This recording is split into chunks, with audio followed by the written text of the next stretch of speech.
ஆரம்பிக்கலாம்.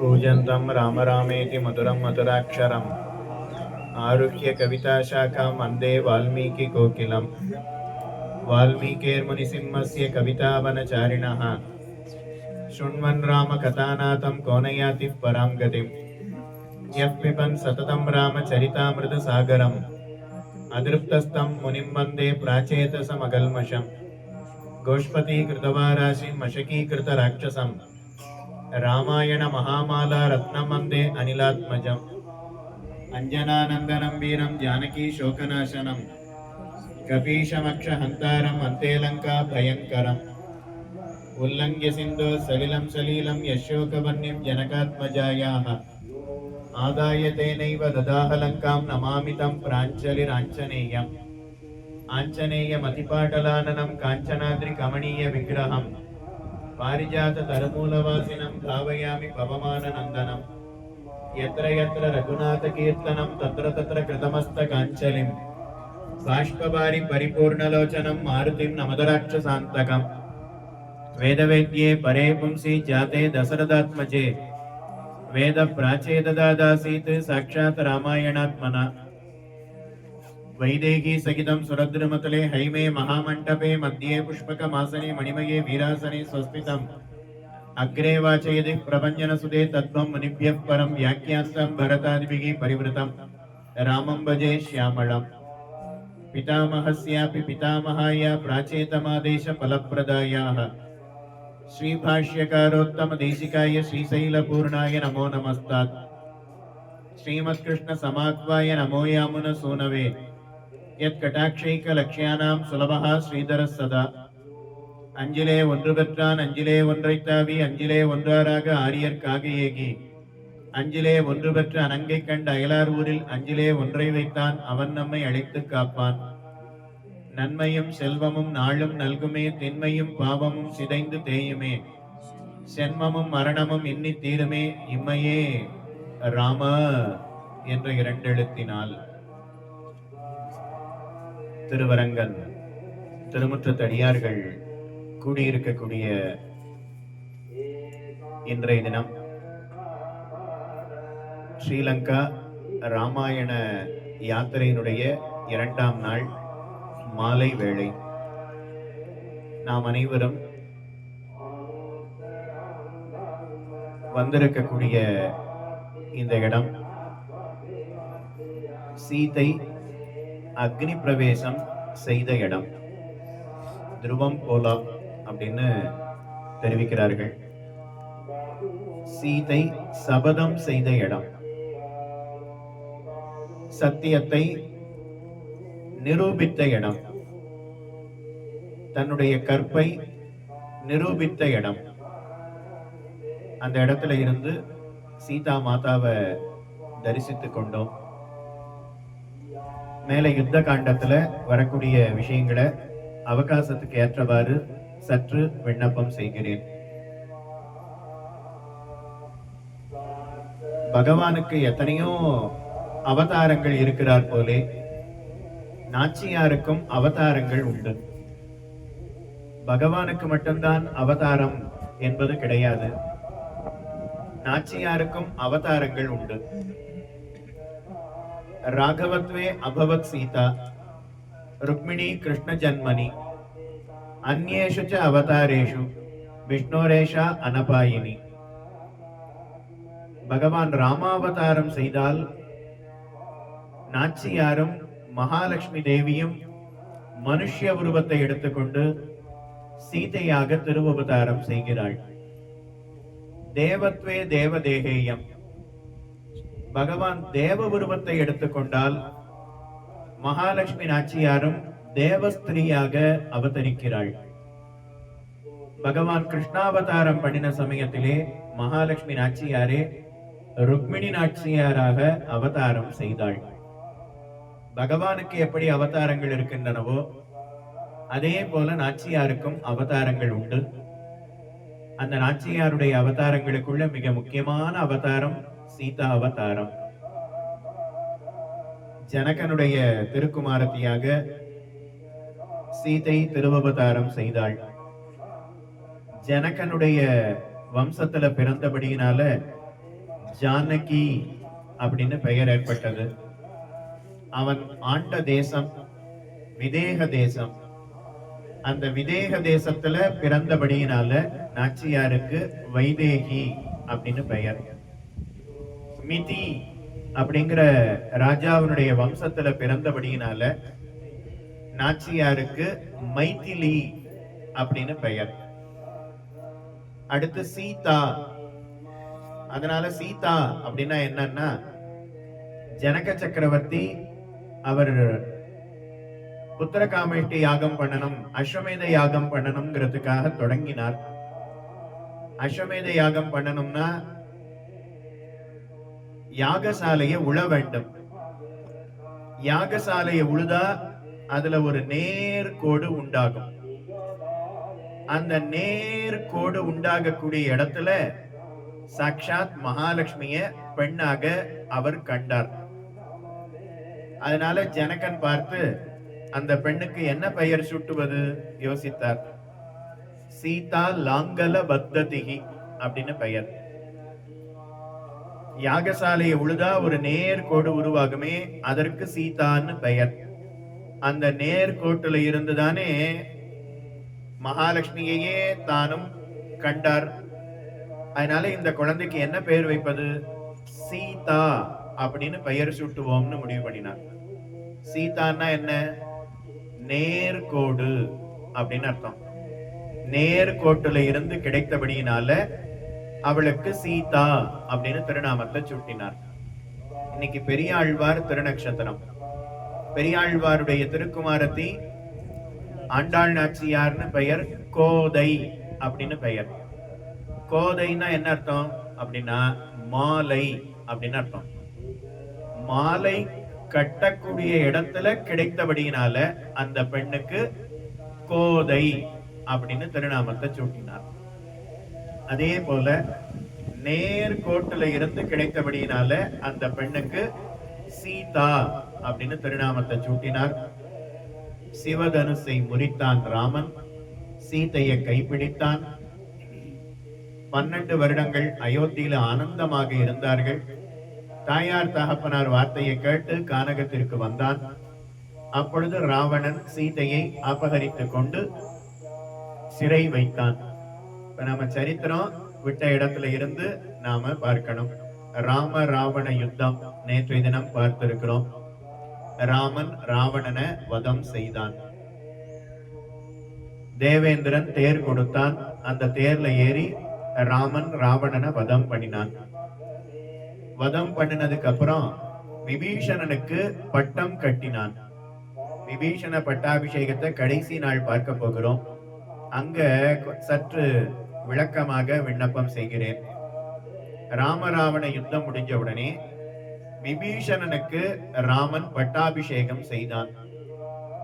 ராமன் திருப்புல்லாணியில இருக்கும் பொழுதே விபீஷணன் ஆகாச மார்க்கமாக வந்து நின்றான். அப்ப விபீஷணனை சேர்த்துக்கலாமா கூடாதான்னு பெரிய மந்திராலோசனை நடைபெற்றது. அதுக்கப்புறம் ராமன் பார்த்து, என்னுடைய திருவடியில விழுந்தவர்களை, திருவடியை பற்றின அடியவர்களை, சரணாகதர்களை ரட்சித்தே தீருவேன். இது என்னுடைய விரதம்.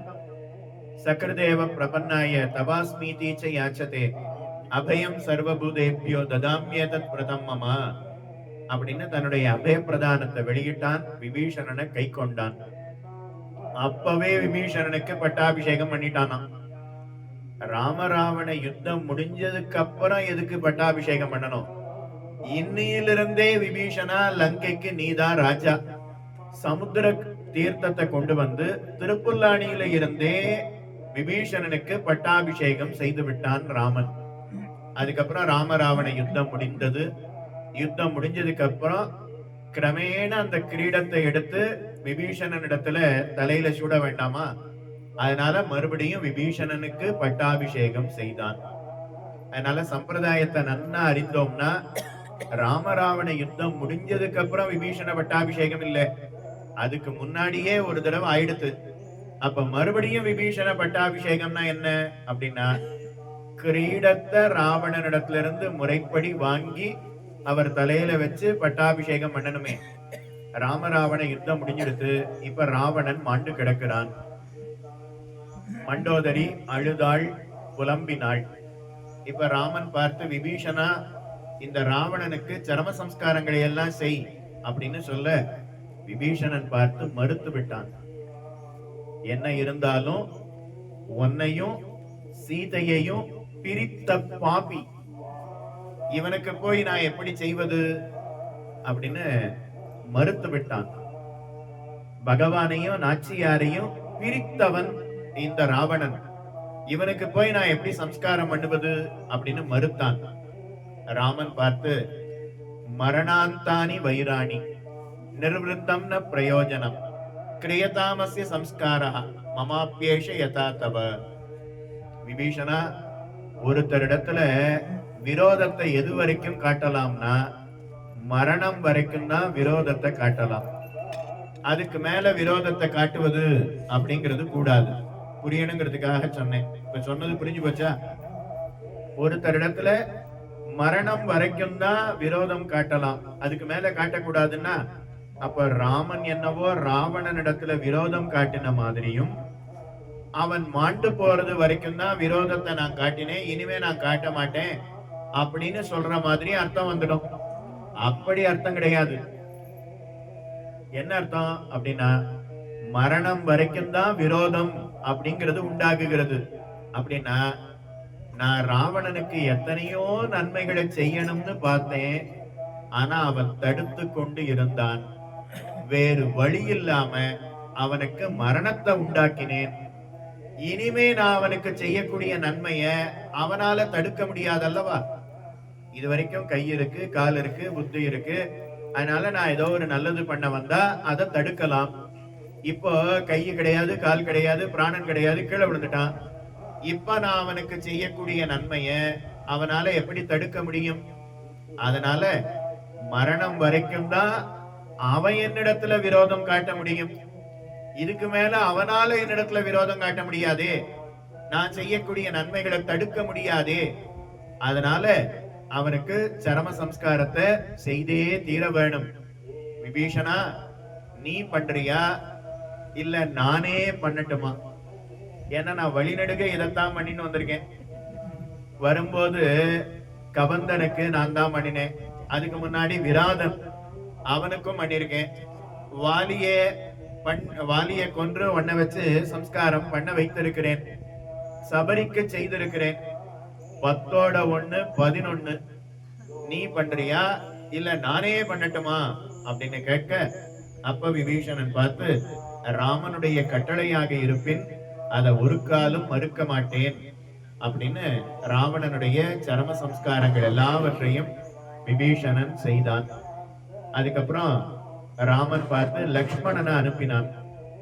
லக்ஷ்மணா, நீ போய் லங்கை உள்ள சென்று ராஜதானிக்கு சென்று விபீஷணனுக்கு பட்டாபிஷேகம் செய்வாய் சொன்னான்.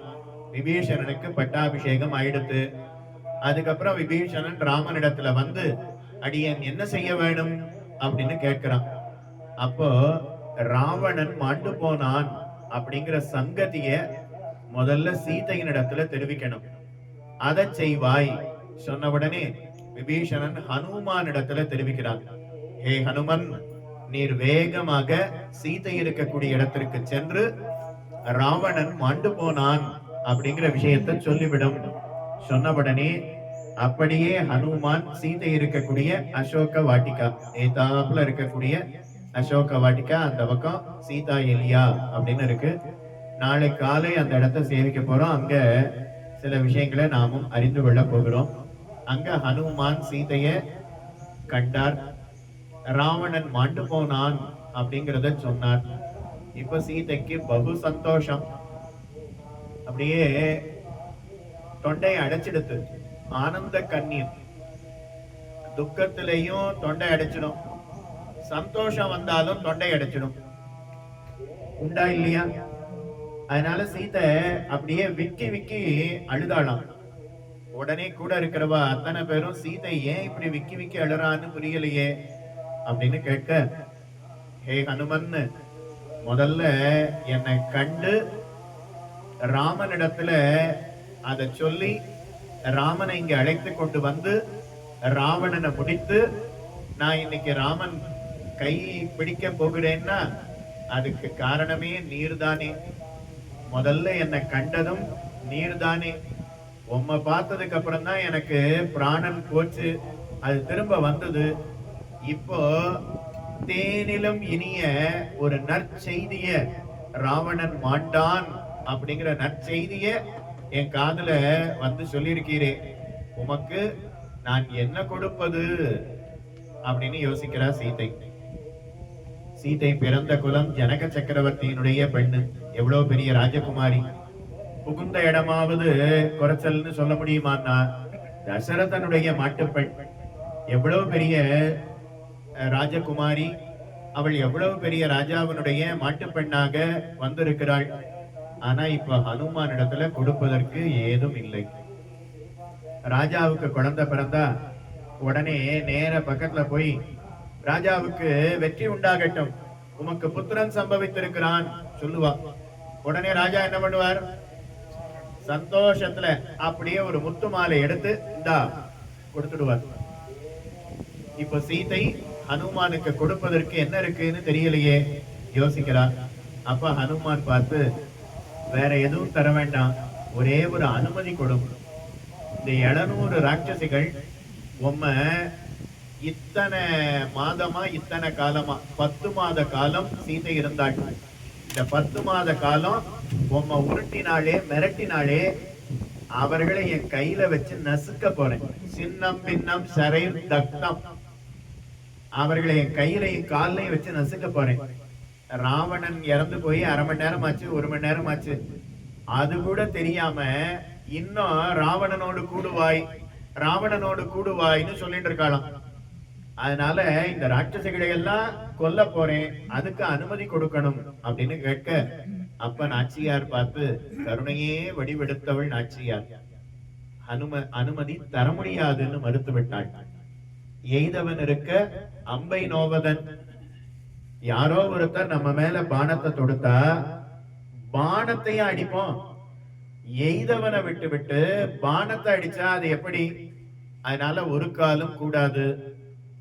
இதுவரைக்கும் என்ன உருட்டணும் மிரட்டணும் அப்படின்னு ராவணன் சொன்னா இவா கேட்டா. இப்ப ஆட்சி மாறி போச்சு, ஆட்சி மாறிடுத்துன்னா காட்சியும் மாறும்.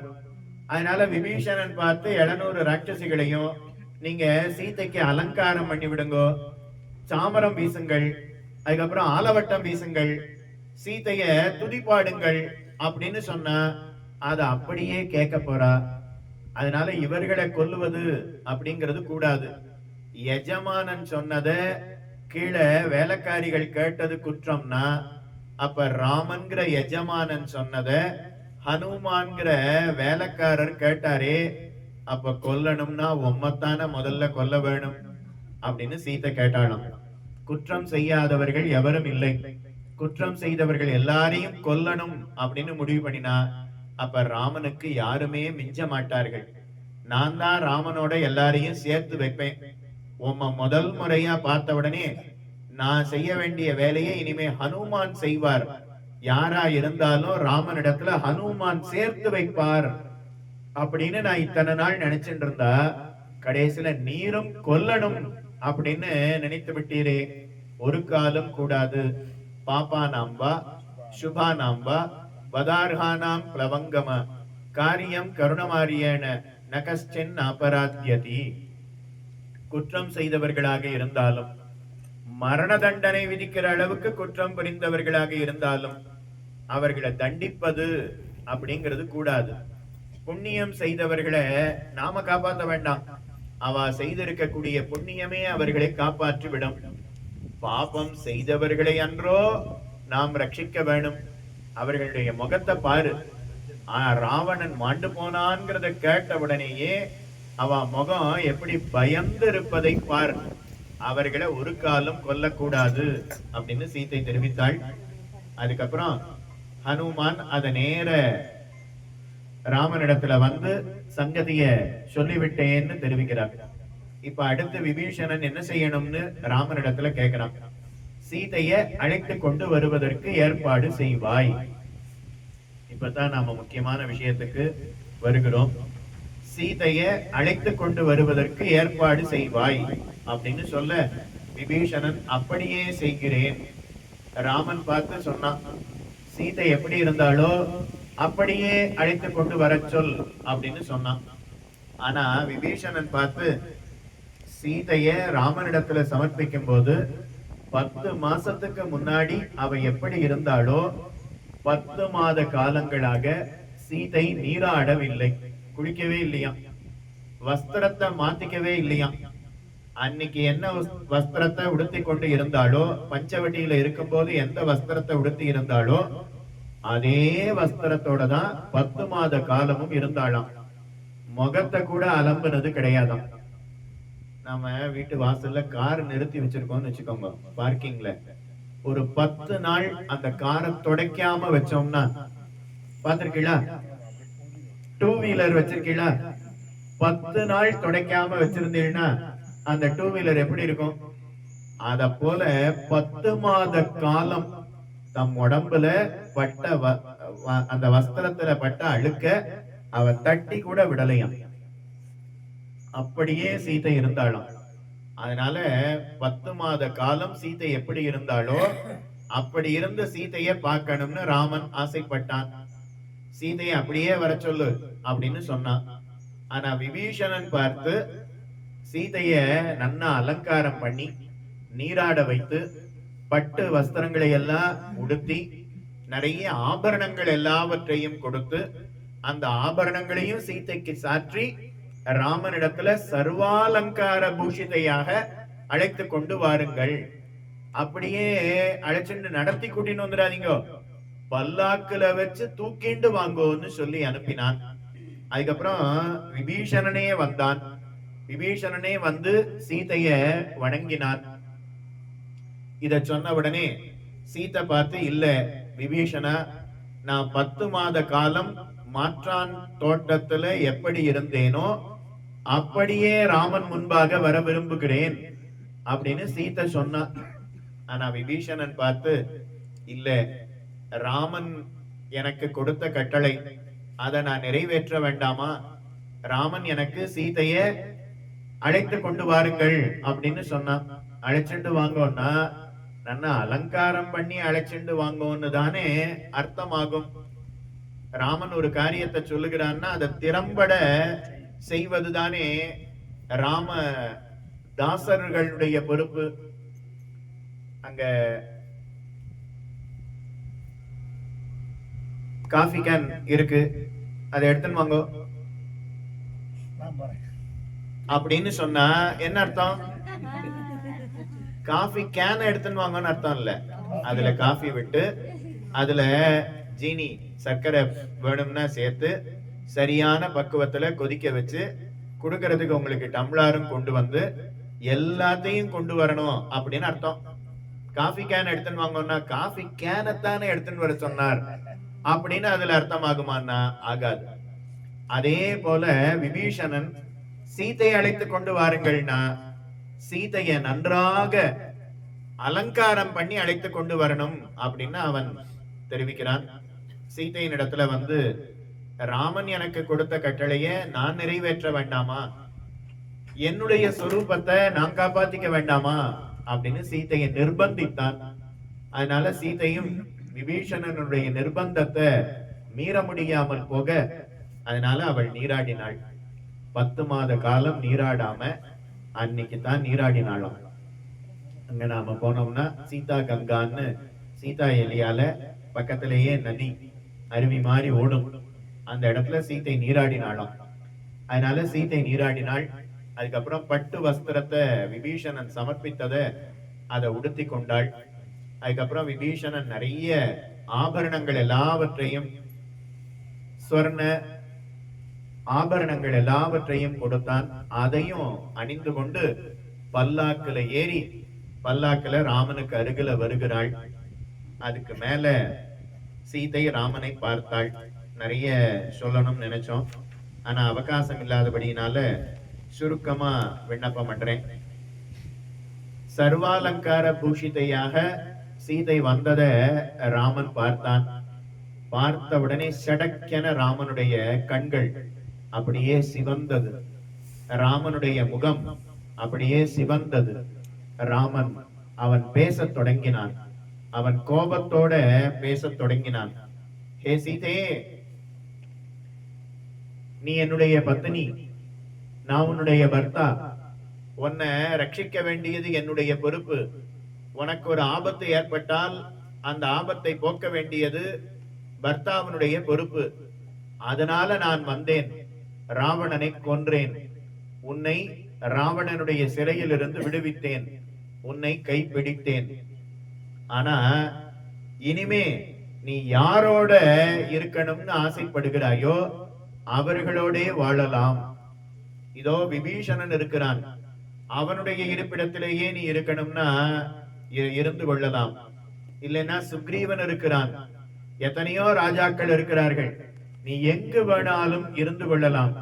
என இப்படியே நான் உன்னை அழைத்து கொண்டு சென்றால் அயோத்தியில இருக்கக்கூடியவர்கள் அத்தனை பேரும் சீதையின் இடத்துல ராமனுக்கு ஏற்பட்ட காமத்தினாலே மாற்றான் தோட்டத்துல 10 மாத காலம் இருந்தவளை அப்படியே ஏற்றுக்கொண்டான் அப்படின்னு என்னை பழிப்பர்கள். அதனால சீதே, இப்படியே நான் உன்னை அயோத்திக்கு அழைத்து கொண்டு செல்லுவது அப்படிங்கிறது முடியாது. உன் விருப்பம், நீ யாரோடு வாழணும்னு நினைக்கிறாயோ அப்படி வாழலாம் அப்படின்னு சடக்கென ராமன் பார்த்து இவ்வார்த்தைய சுடு சொல்லை தெரிவித்தான். அதை கேட்ட உடனே அத்தனை பேரும், ஓ, இதுவரைக்கும் ராமன் இப்படி பேசினதே கிடையாது, அதுலயும் பத்னியின் இடத்துல இவ்வளவு கடுமையாக பேசினதே கிடையாது. சீதை ராமனுக்கு அருகில வந்தாள். ஆனா ராமனுடைய கண்ணை பார்த்து, ராமனுடைய முகத்தை பார்த்து, ராமனுடைய வார்த்தையை பார்த்து, ராமனுடைய மனோவிகாரத்தை பார்த்து அப்படியே நின்று விட்டாள். எல்லாரும் ராமா இது தகாது அப்படின்னு சொல்றா. ராமன் பதிலேதும் பேசவில்லை. உடனே சீதை லக்ஷ்மணனை பார்த்து, லக்ஷ்மணா, நான் இதுவரைக்கும் ராமனை தவிர மற்றொருவரை மனதாலும் நான் நினைத்ததில்லை. என்னுடைய தகப்பனார் ராமனை எனக்கு என்னைக்கு காட்டினாரோ அன்னைக்கே பதிவிரதா தர்மத்தையும் எனக்கு எடுத்துரைத்திருக்கிறார். எப்பல இருந்தோ பதிவிரதா தர்மத்தை எடுத்துரைத்து அன்னைக்கு சொன்ன பதிவிரதா தர்மங்கள் எல்லாவற்றையும் இவனை கைப்பிடித்த பிற்பாடு நீ அதை நடத்தி காட்ட வேணும் அப்படின்னு என்னிடத்துல சொல்லி அனுப்பி இருக்கிறார். அதனால ராமனை தவிர மற்றொருவரை நான் நினைத்தும் பார்த்ததில்லை. அதை நான் எப்படி நிரூபிப்பது? நான் அக்னி பிரவேசம் செய்ய போகிறேன். லக்ஷ்மணா, நீ அக்னியை கொண்டு வந்து இங்கு சேர்ப்பாய் அப்படின்னு சொல்ல ராமன் அப்படியே பதில் பேசாமல் நின்று கொண்டிருந்தான். லக்ஷ்மணன் நேர ராமனிடத்துல வந்து, ராமா, சீதை அக்னி பிரவேசம் பண்ணணும்னு ஆசைப்படுகிறாள், அக்னியை கொண்டு வந்து முன்னாடி போடணும்னு என்னை கட்டளை இடுகிறாள், நான் எப்படி அதை செய்வது அப்படின்னு கேட்க ராமன் பதில் பேசாமல் இருந்தான். உடனே லக்ஷ்மணன் பார்த்து, ஓ, ராமனுக்கும் இதுல விருப்பம் இருக்கிறது அப்படிங்கறது தெரிந்து கொண்டான். அக்னிய உண்டாக்கினான். அப்ப சீதை அவ ஸ்நானம் பண்ணிட்டு வந்தாளாம். மறுபடியும் வஸ்திரங்கள் எல்லாவற்றையும் மாற்றிவிட்டு, ஆபரணங்கள் எல்லாவற்றையும் கலற்றிவிட்டு, அக்னியில பிரவேசம் பண்றதுக்கு முன்னாடி ஒரு ஆச்சாரம் உண்டாகணுமே, அதனால மறுபடியும் ஸ்நானம் பண்ணி அதுக்குன்னு இருக்கக்கூடிய வஸ்திரத்தை உடுத்தி கொண்டு தனக்குன்னு இருக்கக்கூடிய தேவதைகளை, அதாவது ராமன், அந்த ராமனை தவிர மற்றொன்று நான் அறியவில்லை, தேவதைகளே அதை எனக்கு நீங்கள் நிரூபிக்க வேணும். அக்னி பகவானே, நான் ராமனை தவிர மற்றொருவரை நினைக்காமல் இருப்பது உண்மையானால் என்னை ரட்சிப்பாய் அப்படின்னு சீதை தெரிவித்தாள். அக்னியில பிரவேசம் பண்ணினாள். அப்படியே அக்னி சீதையை ஏற்றுக்கொண்டது. ஒரு க்ஷண காலம் அக்னியில சீதை மறைந்து போனாள். அடுத்த க்ஷணம் அக்னி பகவானே சீதைய தன்னுடைய பெண்ணாக பாவித்து அந்த குழந்தைய தன்னுடைய மடியில வைத்துக் கொண்டு அப்படியே அக்னியில இருந்து சீதைய வெளியில கொண்டு வந்து, ஹே ராமா, இந்த சீதை களங்கமற்றவள். நான் தான் திருக்கல்யாணம் ஆகும்போது அக்னி சாட்சியாத்தானே கல்யாணம் பண்ணி கொடுக்கிறா. நாம எந்த தவறு செய்தாலும் யமதர்மராஜன் முன்னாடி அத்தனை பேரும் சாட்சி சொல்லுவா. இன்னார இவர் மனதால அழியணும்னு நினைத்தார் அப்படின்னா அதுக்குன்னு சாட்சி சொல்றதுக்குன்னு இருப்பா. நாம வீட்டுக்குள்ள கதவை பூட்டிட்டு யாரையும் அடிக்கிறோம் வெய்யறோம், யாருக்கும் தெரியாதே. நான் அவரை ஏமாத்தினது யாருமே பார்க்கலையே, அவருக்கும் நான் அவரை கொலை பண்ணிட்டேன்னு வச்சுப்போம். நான் கொலை பண்ணதை யாருமே பார்க்கல, கதவு பூட்டிட்டு தான் கொலை பண்ணிருக்கேன், யாருமே பார்க்கலையே அப்படின்னா அக்னி பகவான் பார்த்து கொண்டே இருக்கிறார். அதுக்கப்புறம் பூமி பார்த்து கொண்டே இருக்கிறாள். அதுக்கப்புறம் வாயு பகவான் பார்த்து கொண்டே இருக்கிறார். ஜலம் வருண பகவான் பார்த்து கொண்டே இருக்கிறார். அதனால இவ அத்தனை பேரும் 10 பேர் யமதர்மராஜன் முன்னாடி சாட்சி சொல்லணும்னு வருவாளாம். அதுல முதல்ல வர்றது யாருன்னா அக்னி பகவான். அதனாலதான் கல்யாணம் நடக்கும் போது அக்னி சாட்சியாக கைப்பிடிக்கிறோம் அப்படின்னு சொல்லுகிறோம். அதனால அந்த அக்னி பகவான் அவர்தான் சாட்சி சொல்லுவதுல முதலாக இருப்பவர். அவரே சீதையை அப்படியே வெளியில கொண்டு வந்து 10 மாத காலம் ராவணன் இவளை எவ்வளவோ துன்புறுத்தினாலும் ஒரு காலம் ராவணனுக்கு இவள் இணங்கவில்லை. ராவணனை ஏறெடுத்தும் பார்க்கவில்லை. ராவணன் வரும்போது அவ தலையை குனிஞ்சுண்டு முன்னாடி ஒரு துரும்ப கிள்ளி போட்டு ராவணன் ஏதாவது பேசினா அந்த துரும்ப பார்த்துட்டு தான் பதில் சொல்லுவாளாம் சீதை. எதுக்காகன்னா பதிவிரதா ஸ்திரீ இன்னொரு புருஷனுடைய கண்ணை பார்ப்பது அப்படிங்கிறது கூடாது. பொதுவா நாம ஒருத்தரை பார்த்து பேசணும்னா கண்ணை பார்த்து பேசுறது, அப்பதான் அது உண்மையான வார்த்தையா இருக்கும். சரி, இப்ப பதிவிரதா ஸ்திரீ சீதை ராவணனை பார்க்கணும்னா அவனுடைய கண்ணை பார்க்கறது எப்படி பார்த்து பேசுவது, அது கூடாதுங்கிறதுக்காக துரும்ப எடுத்து கிள்ளி போட்டு அந்த துரும்ப பார்த்து பேசுறாளாம். இல்லையே, ராவணனை பார்த்து தானே பேசணும் அப்படின்னா, ராவணா உன்னை இந்த துரும்பாத்தான் மதிக்கிறேன் தெரிஞ்சுக்கோ அப்படின்னு அர்த்தம். அதுக்கப்புறம் துரும்ப எதுக்காக நடுவுல போடுறா அப்படின்னா, ஒரு அறைக்குள்ள ஒரு பெண் இருந்தாள். அப்போ தனியாக அந்த பெண்ணு இருந்தா அப்ப அந்த அறைக்குள்ள நாம செல்லுவது அப்படிங்கிறது கூடாது. இப்ப சீதை இருக்கிறது அசோக வாட்டிகா, அதுவும் ஒரு அறைன்னு வச்சுப்போம். அப்ப ராவணன் அந்த இடத்துல வந்துட்டா அப்போ அந்த அறைக்கு ஒரு டோர், ஒரு கதவு, ஒரு இடைவெளி அத உண்டாக்கணும் இல்லையா? அதுக்காகத்தான் துரும்ப கிள்ளி போட்டாலாம். மந்திரன் சொல்லி நாம ஏதாவது கம்ப நடுவுல வச்சோம்னா அப்ப அது ஒரு தனி அறையாக கருதப்படும். அப்ப ராவணன் இருக்கிறது வேறு இடம், சீதை இருப்பது தனி அறை. அதுக்காக அதை போட்டு பேசினாலாம். அதனால எத்தனையோ அர்த்தங்களை பெரியவாச்சான் பிள்ளை வெகு அற்புதமாக காட்டுகிறார். அதுக்கெல்லாம் சொல்றதுக்கு அவகாசம் இல்லை, சுருக்கமா சொல்லிடுறேன். அதனால சீதை இப்படித்தான் இருந்தாள் அப்படின்னு அங்க என்ன நடந்ததோ அது எல்லாவற்றையும் சுருக்கமாக அக்னி பகவான் ராமனிடத்துல தெரிவித்து, ராமா இந்த சீதைய ஏற்றுக்கொள்வாய் அப்படின்னு அக்னி பகவான் சீதைய ராமனிடத்துல சமர்ப்பித்தார். அப்ப ராமன் தெரிவிக்கிறான், சீதைய பற்றி எனக்கு தெரியும், சீதை பதிவிரதா ஸ்திரீ அப்படிங்கிறது எனக்கு தெரியும். ஆனா நான் இவளை அழைச்சிட்டு அயோத்திக்கு போனேன்னா அயோத்தியில இருக்கிறவாள்லாம் சீதை பதிவிரதா ஸ்திரீயா அல்லவா அப்படின்னு அவர்களுக்கு சந்தேகம் ஏற்படுமே. அப்ப அவர்களுடைய சந்தேகத்தை போக்கணும், சீதைக்கு ஒரு பழிச்சொல் உண்டாகிவிடக் கூடாது அப்படிங்கிறதுக்காகத்தான் நான் அக்னி பிரவேசம் பண்ணணும்னு சொன்னேன். ஆனா சீதையை நான் ஒரு காலம் தவறாக நினைக்கவில்லை அப்படின்னு ராமன் தெரிவிக்கிறான். அந்த இடத்துல ஸ்லோகம்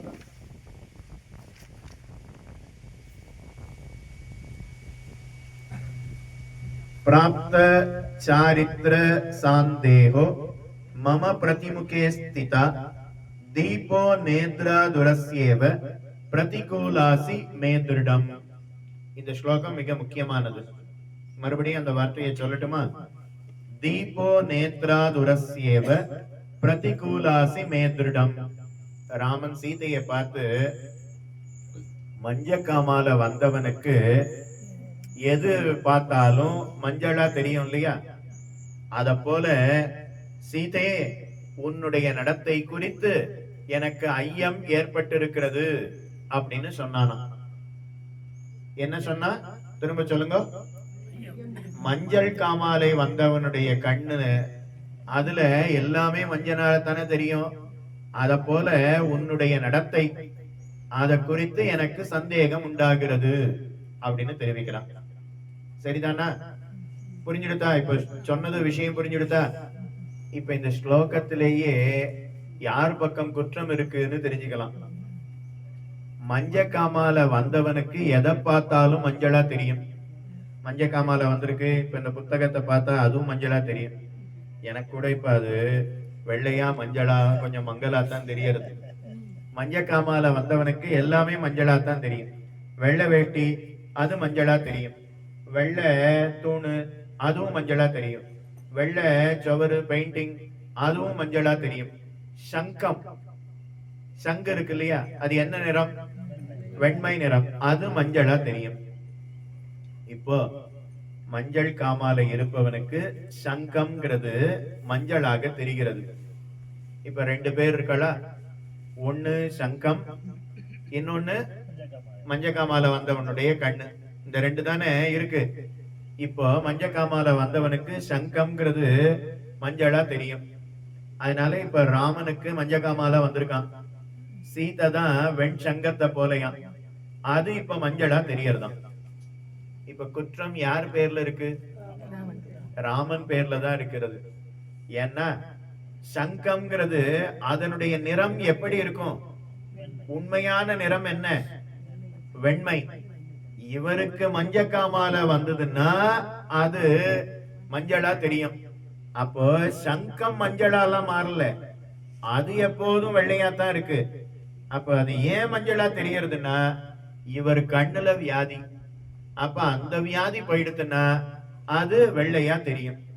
அப்ப அது வெள்ளையா இருந்தது மஞ்சளா மாறி இப்ப மஞ்சளா இருந்தது வெள்ளையா மாறியதான்னா இல்ல, அது எப்போதும் வெண்மையா தான் இருக்கு. இவர் கண்ணுல வந்த வியாதி, அதனால அது மாறாடி தெரிந்தது. அப்போ குற்றம் யார்கிட்ட இருக்கு? ராமனிடத்துல இருக்கிறது. சீதையினிடத்துல எந்த குற்றமும் இல்லை. அத வால்மீகியே தானும் தெரிவிக்கிறார். தீபோ நேத்ரா துரஸ்யேவ பிரதிகூலாசி மேத்ரிடம் தத்கச்ச தத்கச்ச ஹி. வெகு அற்புதமாக தானும் தெரிவிக்கிறார். அதுக்கப்புறம் சீதை அக்னி பிரவேசம் செய்கிறாள். அதுக்கப்புறம் அக்னி பகவானே வெளியில சீதைய எழுந்தருளை பண்ணி கொண்டு வந்து ராமனிடத்துல சமர்ப்பித்தார். அதுக்கப்புறம் ராமன், சீதே, உன்னுடைய பதிவிரதா தர்மத்தை நான் அறிவேன். ஆனா அயோத்தியில இருப்பவர்கள் உன்னை பழிப்பர்களே, அதனால நான் அக்னி பிரவேசம் செய்தேன் அப்படின்னு சொன்னவளுக்கு அப்புறம் ராமன் சீதையை ஏற்றுக்கொண்டான். சீதை ராமனை அப்படியே பிரதட்சணம் செய்தாள், திருவடியை விழுந்து சேவித்தாள் அப்படிங்கிறது சரித்திரம். அதுக்குள்ள அன்னைக்கு இரவு வந்து விட்டது. நமக்கும் இப்ப இரவு வந்து விட்டது. ராமராவண யுத்தம் முடிஞ்சது. 7வது நாள் இரவு. அடுத்த நாள் 7வது நாள் இரவு. அதுக்கு அடுத்த நாள் 14 வருஷம் ராமன் கானகத்திற்கு வந்திருக்கான் இல்லையா, அந்த 14 வருஷம் முடியக்கூடிய கடைசி நாள். என்னைக்கு ராவணனை ராமன் வதம் பண்ணினானோ அன்னைக்குதான் 14 வருஷத்தினுடைய கடைசி நாள். பரதனுக்கு வாக்கு கொடுத்திருக்கிறான். என்ன வாக்குறுதி அப்படின்னா, 14 வருஷம் முடிஞ்ச மறுநாள் காலை சூரிய உதயத்துக்கு முன்னாடி, ராமா, நான் இருக்கக்கூடிய இடத்துக்கு நீ எனக்கு வரணும், எனக்கு காட்சி தரணும். சூரிய உதயம் ஆகும்போது ராமன் இல்லைன்னா, ராமன் வரலைன்னா, ராமன் என்னை கைவிட்டு விட்டான் அப்படின்னு நான் அக்னி பிரவேசம் பண்ணிடுவேன் சொல்லிட்டான். ஒரு அக்னி பிரவேசம் பண்ண இடத்துல இன்னொரு அக்னி பிரவேசத்தையும் சேர்த்து பார்த்துடும். நான் அக்னி பிரவேசம் பண்ணிடுவேன்னு சொல்லியிருக்கான். இப்ப ராமனுக்கு ஒரே நாள் தான் இருக்கு. அதுக்குள்ள அயோத்திக்கு போகணும். இருக்கிறது லங்கை. விபீஷணனோ, ராமா எனக்கு பட்டாபிஷேகம் பண்ணியாச்சு, ஒரு 10 நாள் சீதையை நீ கைப்பிடிச்சாச்சு, 10 நாள் இருந்துட்டு போலாமே. நம்முடைய ராம் யாத்திரை போட்டிருக்கார், ஸ்ரீலங்காவை சுத்தி காட்டுறாராம், எலிபென்ட் சஃபாரி, போட்டிங் எல்லாம் காட்டுறாராம். ஒரு 10 நாள் இருந்து பார்த்துட்டு அதுக்கப்புறம் நிதானமா போலாமே. விபீஷணன் ராமனிடத்துல பிரார்த்திக்கிறான். ராமன் பார்த்து, நமே ஸ்நானம் பகுமதம் தம்பினா கைகை புத்திரம் பரதம் தர்மச்சாரினம். அடுத்த வேளை ஸ்நானம் எனக்கு பரதன் இல்லாம கிடையாதுன்னு தெரிவிக்கிறான். நாளைக்கு சூரிய உதயம் 6 மணிக்கு ஆகும். அருணோதயத்துக்கு முன்னாடி நீராடி விட வேணும். 5:30 மணிக்கு முன்னாடி நீராடி விட வேணும். அடுத்த வேளை ஸ்நானம் பரதன் இல்லாம கிடையாதுன்னு சொல்லிட்டான். அடுத்த வேளை தூக்கம் பரதன் இல்லாம கிடையாதுன்னு சொல்லிருக்கலாம் இல்லையா? ஏன் அடுத்த வேளை ஸ்நானம் அப்படின்னா, நேற்றைய தினமே ஆரம்பிக்கும் போது பரதன் எதனுடைய அம்சம்னு சொன்னோம்? பாஞ்சஜன்யத்தினுடைய அம்சம். பெருமாளுக்கு திருமஞ்சனம் பண்ணும்போது சங்கால தானே திருமஞ்சனம் பண்ணுவா. அதனால பரதன் இல்லாம அடுத்த வேளை ஸ்நானம் கிடையாது அப்படின்னு சொன்னானாம். அதனால பரதன் இருக்கக்கூடிய இடத்துக்குள்ள ஒரே நாள் இரவு பொழுதுக்குள்ள போகணும். என்ன செய்யறதுன்னு கேக்குறான். விபீஷணன் பார்த்து, சரி புஷ்பக விமானம் இருக்கு, அந்த புஷ்பக விமானத்துல ஏறினோம்னா நாம நினைச்ச இடத்துக்கு நினைச்ச மாத்திரத்துல கொண்டு போயிடும். ராவணன் பண்ணின ஒரே ஒரு நல்லது என்னன்னா, தாம் போகும்போது அந்த புஷ்பக விமானத்தை உடைச்சு போட்டுட்டு போகாம இருந்தான். அதனால அதை சொன்ன உடனே ராமன் ஏறினான், சீதையை ஏற்றி கொண்டான். அதுக்கப்புறம் விபீஷணன் நானும் ராம பட்டாபிஷேகத்தை சேவிக்கணும்னு ஆசைப்பட்டான். விபீஷணனும் ஏறினா, லக்ஷ்மணன் ஏறினா, சுக்ரீவன் நானும் வரேன்னு சொன்னான். ஹனுமான், அங்கதன், ஜாம்பவான், நளன், நீலன் எல்லா வானரங்களும் ஏறினார்கள். அதுக்கப்புறம் அவர்கள் அங்கிருந்து நேர அயோத்தியை நோக்கி வருகிறார்கள். வரக்கூடிய வழியில கிஷ்கிந்தா பட்டணம் வந்தது. கிஷ்கிந்தா பட்டணம், அந்த இடத்துல இந்த வானர வீரர்களுடைய பத்தினிமார்கள் அவர்களும் ராம பட்டாபிஷேகத்தை சேவிக்கணும்னு ஆசைப்பட்டாளாம். அதனால அப்படியே கீழே இறங்கியது. அந்த வானர ஸ்திரீகளும் ஏறிண்டாளாம். புஷ்பக விமானம் அது எத்தனை பேர் ஏறினாலும் அது இன்னும் பெருசாயிட்டே இருக்குமா. 4 பேர் ஏறினா அதுக்கு ஏத்த மாதிரி இருக்கும். 10 பேர் ஏறினா இன்னும் பெருசாயிடும். 1000 பேர் ஏறினா இன்னும் அதுவே பெருசாயிடும். அதுவே சீட்டிங் தானா வந்துடும். அதனால அப்படி புஷ்பக விமானம் அது நேர கிஷ்கிந்தையில இறங்கியது. எல்லா ஸ்திரீகளும் ஏறினா, வானர ஸ்திரீகள்லாம். எந்த ஸ்திரீக்காக ராமனும் சுக்ரீவனும் ஹனுமான் அங்கதன் நம்முடைய பர்த்தாக்கள் அத்தனை பேரும் பாடுபட்டார்களோ அந்த சீதைய பார்ப்போம் அப்படின்னு வரா. எல்லாரும் சீதைய பார்க்கணும்னு முண்டி அடிச்சுட்டு வந்தாலும். இங்க விபீஷணன் பல்லாக்குல இறக்கினான்னு சொன்னேன் இல்லையா, அப்பவே எல்லா வானர வீரர்களும் முண்டி அடிச்சுட்டு வந்தாலும். விபீஷணன் பெரம்பால அந்த பக்கம் போங்க, இந்த பக்கம் போங்க, ஓரமா போங்க, தள்ளி நில்லுங்க அப்படின்னு பெரம்பால அடிச்சு விரட்டினானா. உடனே ராமன் பார்த்து அது வேற கோபம் வந்தது. விபீஷணா, ஏன் இப்படி செய்கிறாய்? எந்த சீதையை காக்கணுங்கிறதுக்காக தன்னுடைய பிராணனையும் துச்சமாக மதித்து வந்த வானரங்கள், அந்த வானரங்களை அடிச்சு விரட்டுவியா? மெல்லமா வழிவிடுங்கன்னு சொல்லு அப்படின்னு ராமன் கடுமையாக சொன்னான்னு வருகிறது. இப்ப அதே போல இந்த வானர ஸ்திரீகளும் அப்படியே பாக்குறாளாம். ஒரு ஸ்திரீ அப்படியே பாக்குறா. சீதைக்கு கண்ணு நன்னா பெருசா இருக்குமா. வானரங்களுக்கெல்லாம் கண்ணு சின்னதா இருக்கும். பாத்திருக்கீங்களா? குரங்கனுடைய கண்ணு உள்ள போய் சின்னதா இருக்கும். ஆனா சீதையினுடைய கண்ணு பெருசா இருக்கும். சீதைக்கு விசாலாட்சி அப்படின்னு பெயர். விசாலம் அக்ஷம் எஸ் எசா விசாலாட்சி அப்படின்னு பெயர். பெரிய கண்களை உடையவள் அப்படின்னு பெயர். கண்ணை பார்த்தா, ஓ இது என்ன கண்ணு இவ்வளோ பெருசா இருக்கு, நமக்கெல்லாம் சின்னதா அழகா இருக்குமே, அவளுக்கு பெருசா இப்படி இருக்கே அப்படின்னு சொன்னாலும். பெருசா இருக்கிறது தான் அழகு. ஆனா அது தெரியாம அந்த குரங்கு வர்ணிச்சுட்டு இருக்கான். அப்படியே இன்னொரு குரங்கு சுத்தி பார்த்தது. இந்த பெண்ணுக்கு இடையே இல்லையே அப்படின்னு சொன்னதாம். குரங்குகளுக்கெல்லாம் இடை இப்படி இருக்கும். சாமுத்திரிகா லட்சணம் தெரிவிக்கிறது. இடைங்கிறது எப்படி இருக்கணும்னா, ஆட்காட்டி விரல் கட்டை விரல் இந்த ரெண்டுத்தையும் சேர்த்தா அதுக்குள்ள அடங்கிடணுமா. மேல பார்த்தா முகம் இருக்குன்னு தெரியறது, கீழே பார்த்தா கால் இருக்குன்னு தெரியறது, நடுவுல இடைன்னு ஒண்ணு இருக்கணும் அப்படின்னு அனுமானம் பண்ணி தெரிஞ்சுக்கணுமா. நமக்கெல்லாம் இருக்கிறதே இடையும் எடையும் தான். சீதைக்கு இடையே இல்லையா, சிறுத்த இடை படைத்தவளாம். இடையே இல்லையே, நமக்கெல்லாம் இவ்வளவு பெரிய இடை இருக்கிறதே, இவளுக்கு இடையே இல்லையே அப்படின்னு பரிகாசம் பண்ணாலும். அப்புறம் இன்னும் அப்படியே சுத்தினாலும். இதெல்லாம் வால்மீகி ராமாயணத்துல இல்ல, ஆனா பௌராணிகர்கள் தெரிவிப்பார்கள். இன்னும் ஒரு குரங்கு ஒரு வானர ஸ்திரீ பார்த்து எல்லாம் பின்னாடி சுத்தி சுத்தி பார்த்துதான். பார்த்துட்டு நமக்கெல்லாம் இருக்கிற மாதிரி இந்த பெண்ணுக்கு வாலே இல்லையே அப்படின்னு சொன்னதாம். அப்படின்னா அந்த வானர வீரர்கள்லாம் இந்த பெண்ணுக்காக இவ்வளவு கஷ்டப்பட்டாளா, அதனால அந்த பெண்ணை பார்க்கணும்னு அத்தனை வானரங்களும் பார்த்தன. அப்படியே புஷ்பக விமானம் வருகிறது. வரும்போது பரத்வாஜர் ஆசிரமத்திற்கு வந்துதான் கானகத்திற்குள்ள வந்தான். நேற்றைய தினம் அப்படித்தானே சொன்னேன். பரத்வாஜர் சொல்லியிருக்காரு, ராமா நீ திரும்ப போகும்போது என்னுடைய ஆசிரமத்துக்கு வந்துட்டு தான் போகணும்னு சொல்லியிருக்காரு. அப்படியே செய்கிறேன்னு சொன்னா, நான் போகும்போது உண்மையை அழைச்சிட்டு போறேன்னு கீழே இறங்கினான். பரத்வாஜர் வாரம் பட்டாபிஷேகத்துக்கு போகணும்னு சொல்றான்.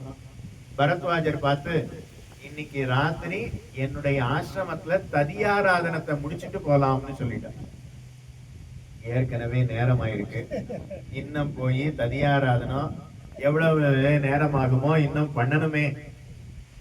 அதனால பரத்வாஜர் ஆசிரமத்துல ததியாராதனத்தை முடிச்சிட்டு போலாம் அப்படின்னு சொல்லிட்டார். விபீஷணன் ராட்சசன் சொன்னா மறுத்தடலாம், அந்தணர் ரிஷி மகரிஷி சொன்னா மறுக்க முடியுமா? அப்படியே செய்கிறேன் ஒத்துக்கொண்டான். நீ வரக்கூடிய வழியில குஹன் அவன் வேற சொல்லியிருக்கான், நீ வரும்போது என்னையும் அழைச்சிட்டு போகணும்னு. அதனால ராமன் பார்த்து ஹனுமான அனுப்புறார். ஹே ஹனுமன், நீர் வேகமா போய் குஹன் இடத்துல நான் வந்துட்டேன்னு சொல்லிடும். அப்படியே நந்தி கிராமத்திற்கு சென்றால் பரதன் இடத்துல ராமன் சித்திரக்கூடத்துக்கு வந்து விட்டான், விடிய காத்தாலைக்குள்ள இங்க வந்துடுவான்னு சொல்லிடும், சொல்லிட்டு வாரும்னு சொன்னார். அதே போல பரதனிடத்துல சொல்லிட்டு ஹனுமான் திரும்ப வராராம். வந்து பார்த்தா ததியாராதனத்துக்கு எல்லாருக்கும் இலை போட்டாச்சு, எல்லாரும் உட்கார்ந்தாச்சு. ஹனுமானுக்கு இடம் இல்லை. ஹனுமானுக்கு இடம் இல்லையா, என்ன செய்யறது? ஆனா முக்கியமான காரியத்தை இந்த ஹனுமான் பண்ணிருக்காரே. ராமன் பார்த்து, கவலை வேண்டாம், என்னுடைய இலையிலேயே நீரும் சாப்பிடலாம், சகபோஜனம் அப்படின்னு பேர், என்னோடையே நீர் சாப்பிடலாம் அப்படின்னு தன்னுடைய இலையில தன்னுடைய நகத்தால ஒரு கீறல் போட்டாராம். அதுதான் வாழை இலையில நடுவுல இருக்கக்கூடிய பகுதி. அதனாலதான் நாம கூட்டு கறி அமது, இந்த குரங்குகள் சாப்பிடக்கூடிய கூட்டு கறி அமது, பழங்கள் காய்கள் அது எல்லாத்தையும் அந்த பக்கம் போடுறோம். மனிதர்கள் சாப்பிடக்கூடிய குழம்பு சாதம், ரசம் சாதம், சக்கரை பொங்கல், புளியோதரை, உப்புமா அது எல்லாத்தையும் இந்த பக்கம் போடுறோம். அதனால ராமன் எதெல்லாம் சாப்பிடுவானோ அதெல்லாம் இலைக்கு இந்த பக்கம், குரங்கு எதெல்லாம் சாப்பிடுமோ அதெல்லாம் இலைக்கு அந்த பக்கம். ஒரே தட்டுல சாப்பிட்டா அது ஒரு அனாச்சாரம் ஆயிடும். அதனால நடுவுல இலையில கீறினான். அதனாலதான் வாழை இலையில இன்னமும் அது ராமனுடைய நகம் பட்டு அழுந்தி இருக்கிறபடினால இன்னி வரைக்கும் இருப்பது அப்படிங்கிறது சரித்திரம். அதுக்கப்புறம் பரத நம்பி அவன் பணிந்தான். ராமன் பரதனுடைய இருப்பிடத்திற்கு வந்தான், பரதனை கைப்பிடித்தான் அப்படிங்கிறது சரித்திரம். மேலே சொல்ல வேண்டிய அர்த்தங்களை நாளைய தினம் சீதா எலியா அந்த இடத்துல இருந்து சுந்தரகாண்டத்துல விட்ட இடத்துல இருந்து நாம பார்த்து சுந்தரகாண்டத்தை நாளைக்கு நாம ஒரு வாரம் பூர்த்தி பண்ணலாம். இப்போ இந்த இடத்த நாம அடைந்தோம், சேவித்தோம். வெகு அற்புதமாக நமக்கு ஆங்கிலத்துல அவர் ரொம்ப நன்னா சொன்னார். சொல்லும்போது மை கண்ட்ரி அப்படின்னு சொன்னார். அப்ப அவருக்கு இந்த தேசத்துல எவ்வளவு பிரீத்தி இருக்குங்கிறத தெரிந்து கொள்ளலாம். அப்புறம் என்னுடைய முன்னோர்கள்லாம் வழி வழியாக சீதையை பூஜித்தவர்கள் அப்படின்னு சொன்னார். அப்ப அந்த சீதையை பூஜித்த தன்னுடைய அந்த முன்னோர்களுடைய வம்சத்துல பிறந்தபடியினாலதான் தனக்கு ஒரு ஏற்றம் அப்படிங்கிறதையும் அவர் அறிந்து கொண்டிருக்கிறார். அதனால மாதா சீதா அப்படின்னு சொன்னார். வாயு பவன சுத பகவான் அனுமன் பகவான் அப்படின்னு சொன்னார். அதனால அவருக்கும் நாம எங்கேயோ இருந்தாலும் இங்க வந்து பார்த்தாதான் இங்க இருப்பவர்களுக்கு ஹனுமான் இடத்திலேயும் சீதையின் இடத்திலேயும் எவ்வளவு பிரீத்தி இருக்கு அப்படிங்கிறத தெரிந்து கொள்ளலாம். சீதைக்கு தனியா கோவில் இருப்பது இந்த இடத்துல ஒண்ணு. நாளைக்கு சீதா எலியா அப்படின்னா ஒளியாம். ராவணன் சிறை வைத்தானா, அந்த இடத்துல இருந்து ஒரு சுரங்க பாதை இருக்கான். அந்த சுரங்க பாதை வழியா வந்து அங்க இருக்கக்கூடிய பெரிய கதவை திறந்தாளாம். அந்த கதவை திறந்து பார்த்தா அன்னைக்குதான் ஹனுமான் அந்த இடத்துக்கு வந்தார். அதனால ஹனுமானை கண்டார் அப்படின்னு தெரிவித்தார். அதனால எலியான்னா சீதா, அதாவது ஒளி, சீதையினுடைய கண் பார்வை பட்ட இடம் அப்படின்னு தெரிவித்தார். அதனால அந்த இடத்த நாம சேவிக்க நாளைக்கு செல்ல போகிறோம். மீண்டும் ஒரு முறை மாதா சீதாவுடைய திருவடிகள்ல பிரார்த்தித்துக் கொள்வோம். நாமும் பதிவிரதா தர்மத்தை கடைபிடிப்போம். நாம் செய்திருக்கக்கூடிய பாபங்கள் ஒழிய வேணும் அப்படின்னு நாச்சியாரிடத்துல பிரார்த்தித்துக் கொண்டு நாச்சியார் திருவடிகளுக்கு பல்லாண்டு பாடி இத்தோடு அமைகிறேன். க்ஷமிக்க பிரார்த்திக்கிறேன். நாளைக்கு என்ன ப்ரோக்ராம் அப்படிங்கிற